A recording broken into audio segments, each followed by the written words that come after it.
Welcome to the Deep Dive, the show where we take a stack of the day's most important sources and really extract the absolute best nuggets of knowledge and insight. Giving you that shortcut to being truly well-informed. Exactly. And today, July 21st, 2025, wow, it seems like it was a truly packed day for global news and U.S. shifts. It really was. Where do we even begin? Okay, let's unpack this. That's a great question because what's fascinating here is how seemingly disparate events often connect to the bigger picture. Right. Things that seem isolated, they actually knit together, revealing these broader trends and, deeper implications that you might easily miss just scrolling headlines. Absolutely. And when you look at July 21st, there's definitely a lot to connect. Let's start with some serious global flashpoints, humanitarian crises. Okay. What was the critical development in Gaza on July 21st? Well, we saw Israel significantly intensify military operations in central Gaza, specifically launching an assault on Deir al-Balah. Orders actually went out for up to 80,000 residents to evacuate. 80,000. Wow. Yeah, alongside ongoing airstrikes and ground incursions too. This zone is seen by Israeli forces as a possible hiding place for hostages. Right, stemming from the conflict reignited back on October 7th, 2023. Exactly. And how has that impacted the people on the ground? What's the humanitarian picture like amidst this intensified activity? Oh, it's grim. Really grim. The health ministry reports over 59,000 deaths and 142,000 injuries since the conflict began. Just staggering numbers. They are. And on July 21st alone, bombings reportedly struck food distribution centers. Oh, no. Tragically causing dozens of civilian casualties. And, there are competing claims about the cause. Always. Some blaming armed agitators, while Gaza-based witnesses accused Israeli soldiers of using tear gas and live fire against civilians. So conflicting reports making it hard to verify. Definitely. Aid organizations are arguing that civilians remain at grave risk, despite Israeli officials insisting strikes only target Hamas. But the aid centers themselves were hit. That's the tragic element here, isn't it? How aid efforts meant to alleviate suffering can become devastatingly entangled in the conflict's brutal dynamics. It forces a painful reevaluation, I suppose, of how help is delivered under fire. Exactly. This raises an important question about the ethics of armed humanitarian operations in conflict zones.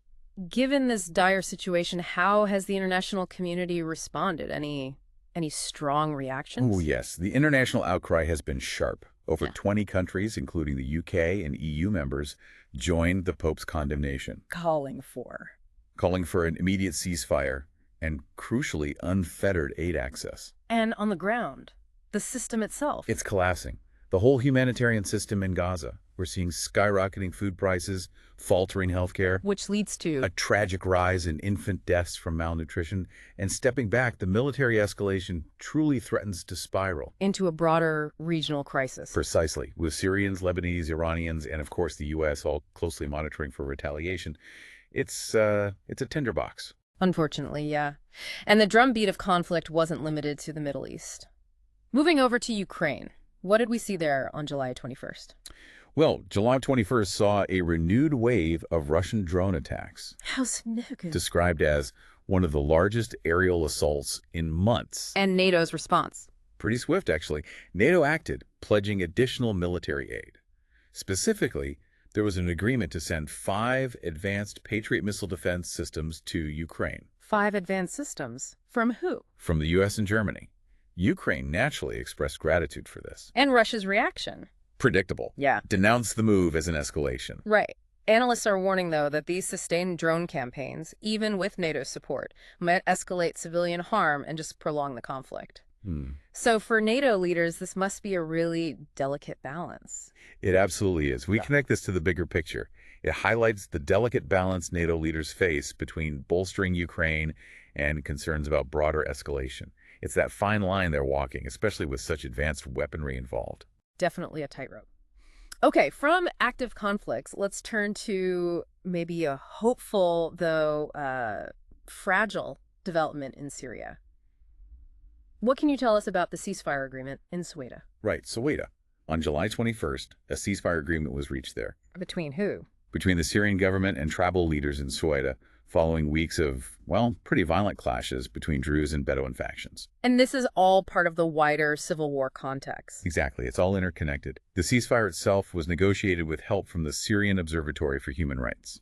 And that came after reports of significant casualties. Yes, sadly, after reports of over 1,000 civilian deaths just in the recent violence. 1,000. And there are accusations about the Syrian government's role. There are. Accusations persist that Syria's government, while, officially neutral, tacitly supported certain groups. And Israel's involvement. Also notable, Israel reportedly backed Druze elements by launching targeted attacks on Syrian military installations. It's complex. Very. The accord did provide some temporary relief, right? Allowed humanitarian aid in. It did. Aid started flowing into evacuated areas, which is crucial. But human rights monitors seem, concerned about its long-term viability. Why is that? They are, because these deeply rooted tribal grievances could easily reignite the violence. It's not just about stopping the shooting. It needs more than just a ceasefire. Absolutely.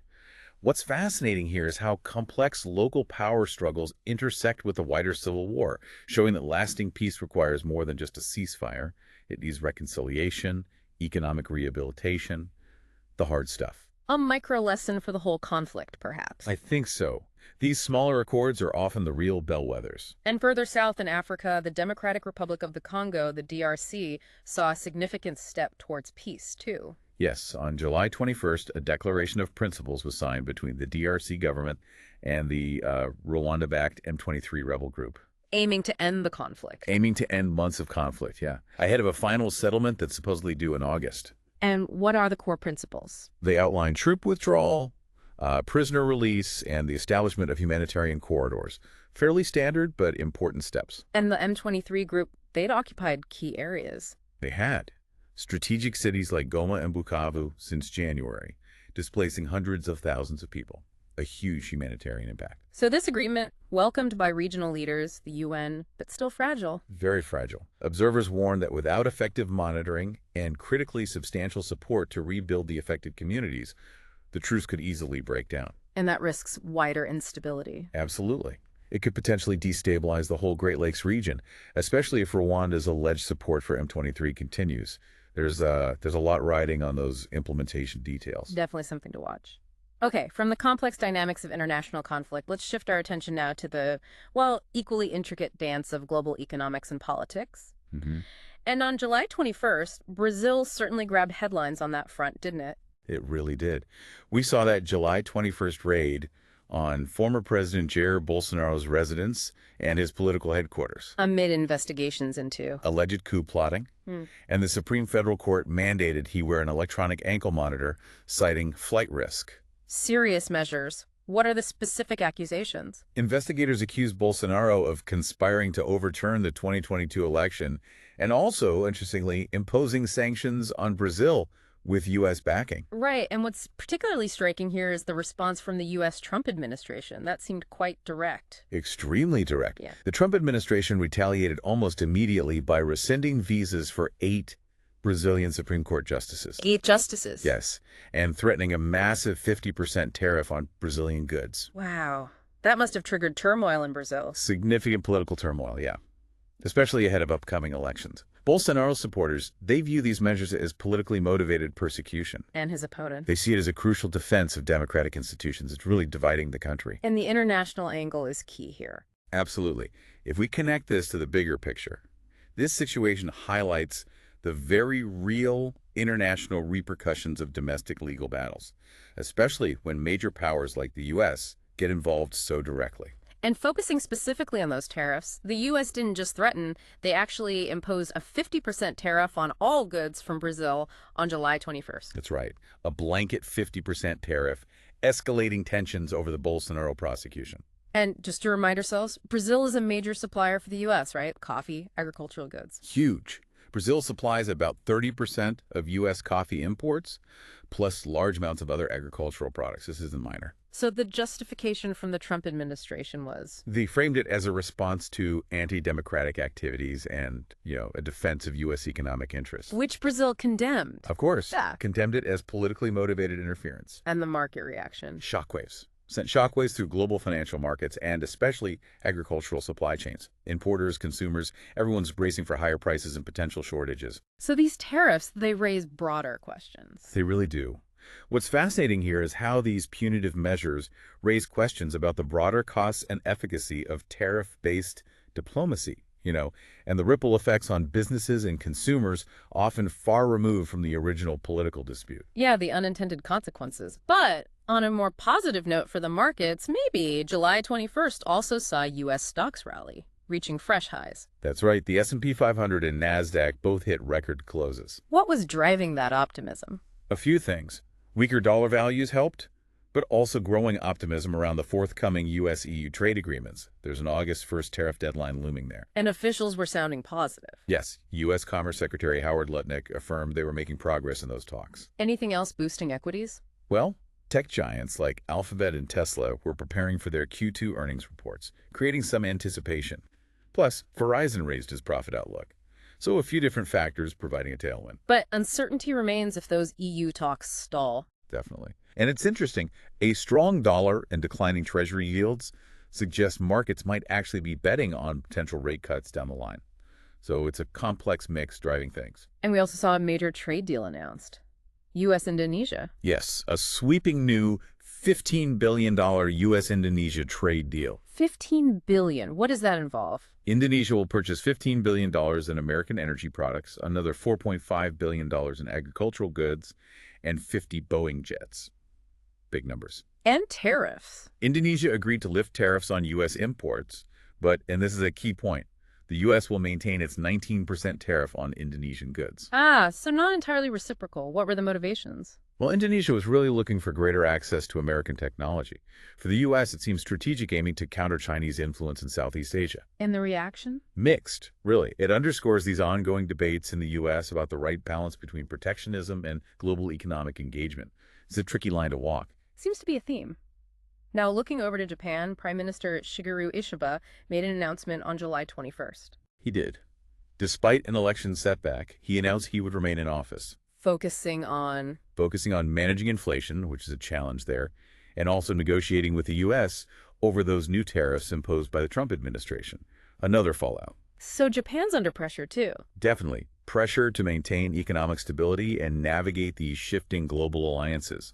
Plus, a weakened parliamentary mandate could make policy reforms difficult for Ishiba. And unresolved disputes could disrupt supply chains in Asia. Potentially, yes. If we connect this to the bigger picture, you see a consistent thread of U.S. tariff policy creating ripples across global economies, impacting everyone from Brazil to Japan.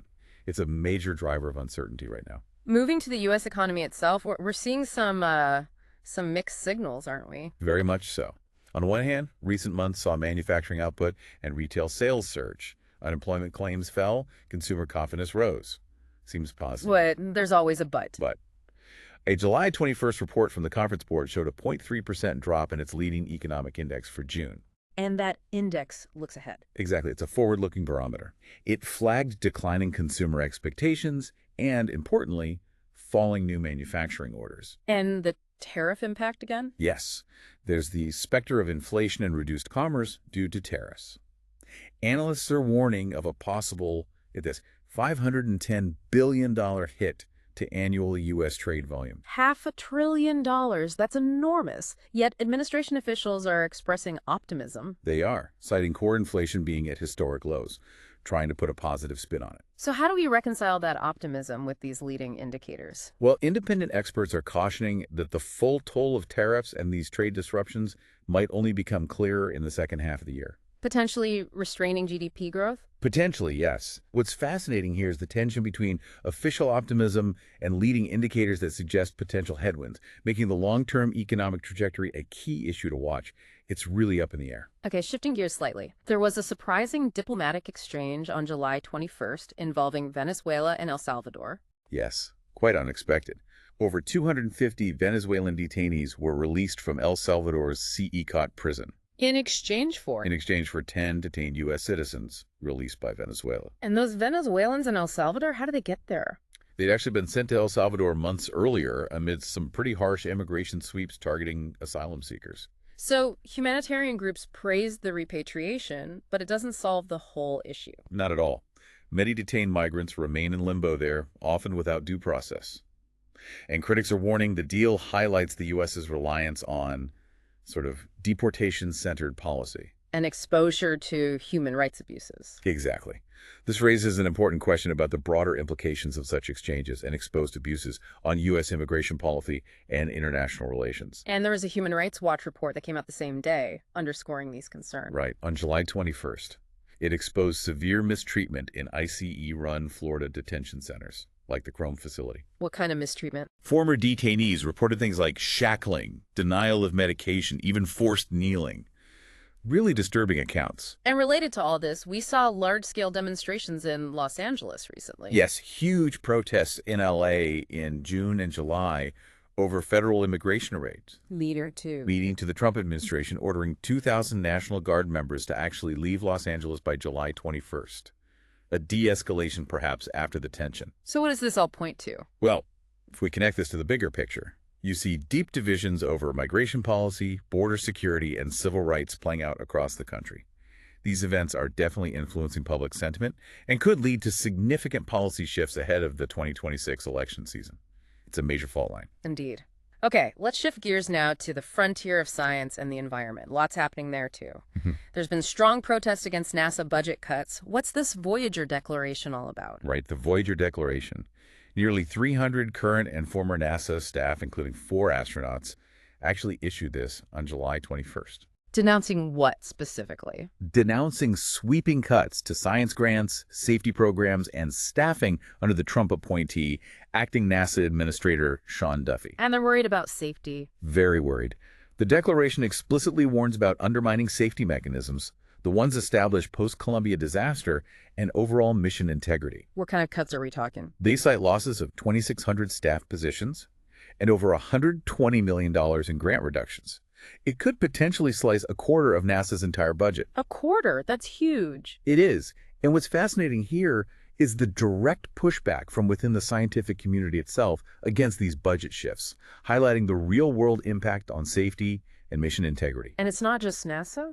No. Scientists at the EPA and NIH have raised similar alarms. And it's getting attention. Alarmed lawmakers are now calling for hearings. Okay, but in a counterpoint to the administration's proposed cuts, the Senate Appropriations Committee released a report on July 21st. Yes, offering a different path. They proposed near-level funding for NASA's Science Mission Directorate and also NOAA research. Strongly rejecting the president's proposed deep cuts. Very strongly. They argued against eliminating 55 missions and dismantling NOAA's Office of Oceanic and Atmospheric Research without, detailed realignment strategies.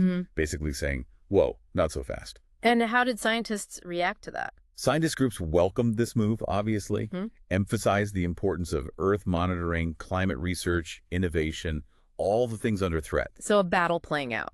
Very much. If we connect this to the bigger picture, this signals Capitol Hill's resistance to federal science deprioritization and the struggle to preserve funding for critical climate monitoring and oceanography.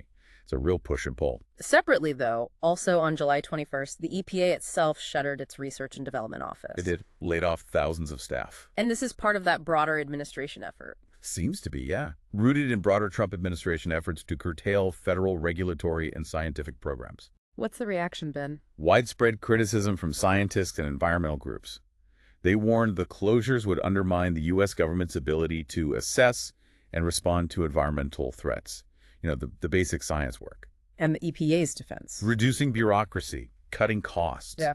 The usual justifications. So this raises questions about... This raises an important question about the enduring political divides over the government's role in science and regulation and the potential risks of deregulation when it comes to vital environmental protection. It's a fundamental disagreement. On a more positive note for NASA, though, up on the International Space Station, Expedition 73 astronauts started new experiments on July 21st. They did. Always cool stuff happening up there. What are they working on? They're focused on human bone loss and microgravity, which is a huge issue for long space flights, and also remote robotic operations. For future missions. Exactly. Vital for planned lunar and Mars missions. They're monitoring physiological changes and testing telerobotic equipment. Telerobotic. So controlling robots from orbit. Right, allowing astronauts to manage planetary robots from orbit. These are crucial steps for future deep space missions, addressing those long-term health risks and the need for autonomous operations. So despite the budget battles. Despite the battles, yes. What's fascinating here is how these focused experiments reinforce NASA's leadership in human space exploration, even amidst all the internal budget debates and political tug-of-war back on Earth. The work continues. Good to hear. Now, in groundbreaking science, there's a major development coming out of China. What did satellite imagery reveal over there? Yeah, this is potentially huge. Satellite imagery revealed the construction of a colossal laser-driven fusion facility in Mianyang, China. Colossal how? Believed to be 50% larger than the U.S. National Ignition Facility, the NIF, so significantly bigger. Signaling China's ambitions and... Sustainable energy, definitely, but also potentially nuclear weapons simulation. The dual-use concern. Was this facility public knowledge? Developed largely in secrecy. And yes, it's suspected of having dual military and civilian aims. Observers note its potential to give China an edge in weapons design. How so? By enabling bomb simulations without conducting live nuclear tests, which are banned by treaty. And reactions internationally. A real mix. Alarm in Washington and Brussels for sure, but praise from some Chinese officials framing it as an energy breakthrough. So a new dimension to geopolitical rivalry. Could be. If we connect this to the bigger picture, the accelerating fusion race could spur a new era of geopolitical rivalry, definitely. But on the flip side, it could also genuinely catalyze breakthroughs if it's managed collaboratively. Big if, though. Another scientific breakthrough on July 21st involved detecting ultra-faint magnetic signals. Sounds obscure, but is it significant? Actually, yes, it's quite significant. A multinational research team detected these signals in metals like gold and copper. Using what kind of tech? State-of-the-art blue laser technology. And this finally closed a long-standing gap in electromagnetic theory. So they measured something previously thought not to exist. Essentially, yes. Measuring these delicate whispers of magnetism in materials previously assumed to be non-magnetic.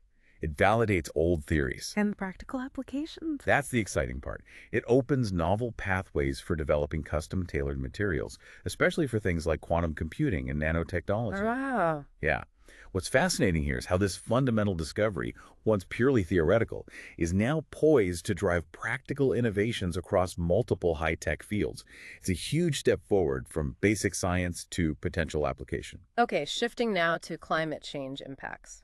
July 2025 saw a historic heat dome gripping the central and eastern United States.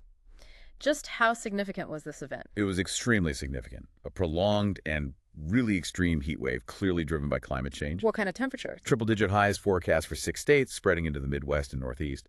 And the feels-like temperatures hitting 105, 110 degrees AFR for nearly 160 million Americans. 160 million. What causes a heat dome like that?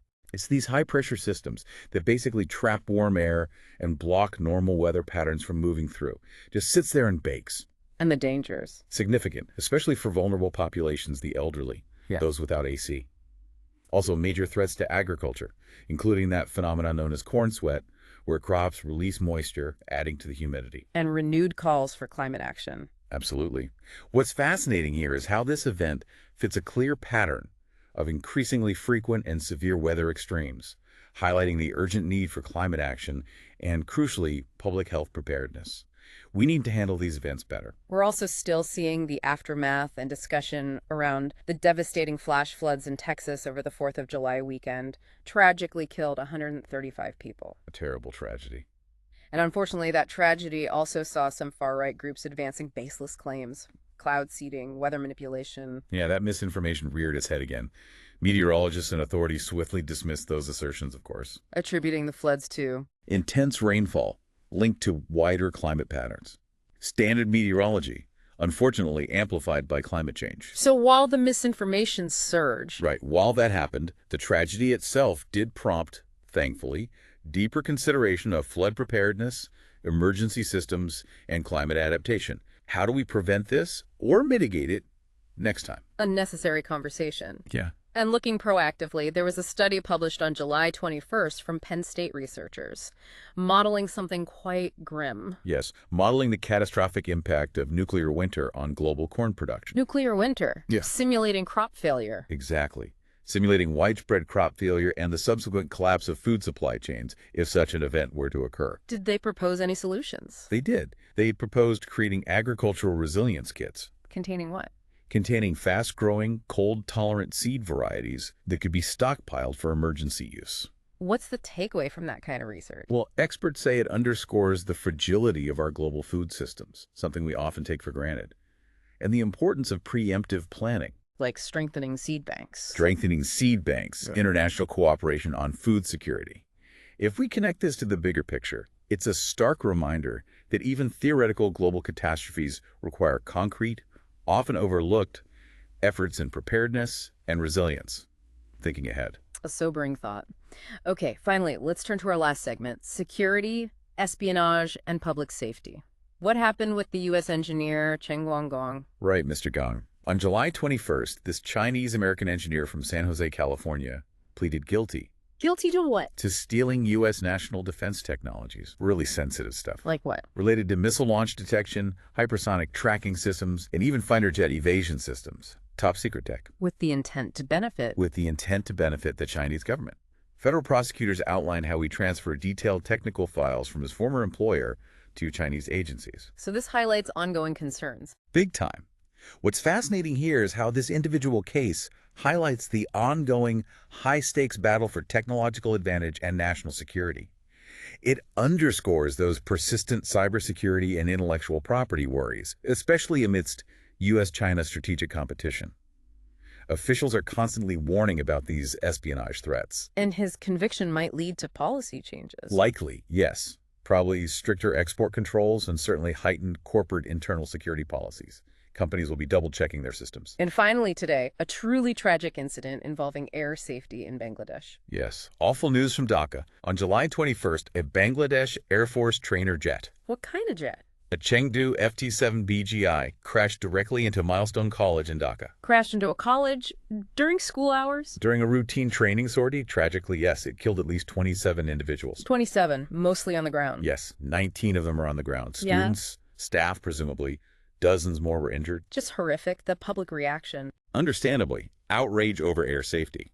It prompted immediate scrutiny of military training protocols and emergency response mechanisms. Calls for stricter oversight. Definitely. Calls for stricter oversight on military flights over populated areas and also for enhanced school safety infrastructure. And the government response. Bangladesh's government declared the next day a national day of mourning and launched a full investigation into the crash. This raises difficult questions, doesn't it? It really does. This raises an important question about balancing military training needs, which are necessary, with civilian safety, especially in densely populated urban areas.